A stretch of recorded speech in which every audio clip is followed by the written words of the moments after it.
সকলকে নতুন দিনের শুভেচ্ছা। চলে গেল আমাদের থেকে 2024, কিছু সময়ের ভিতরেই চলে আসবে 25। প্রিয় কলিজার ভাইয়েরা, আল্লাহর কাছে সবারই একটা চাওয়া, হে আল্লাহ, এই 25 সালে আমাদের সকলের জন্য কল্যাণ বয়ে আনো, ভালো কিছু আমাদের উপহার দাও। কিন্তু আমরা শুরু করছি কি দিয়ে?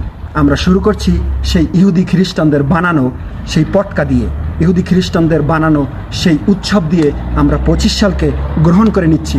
তাহলে আমাদের সামনের দিনগুলো কি আসলেই ভালো হবে? আল্লাহ তাআলা ভালো কল্যাণ বয়ে আনবে? না, কোনোই না। এই জন্য আমাদের এই হারাম কাজ থেকে বিরত থেকে ভালো কিছু চাওয়ার চেষ্টা করতে হবে। প্রিয় কলিজার ভাইয়েরা, সকলকে জানাই 2025-এর শুভেচ্ছা। সকলকে আন্তরিকভাবে অন্তরস্থল থেকে জানাই অভিনন্দন। প্রিয় কলিজার ভাইয়েরা, আমরা সবাই সবার পাশে থাকার চেষ্টা করব ইনশাআল্লাহ। ভালো কিছু নিয়ত করে 25 সাল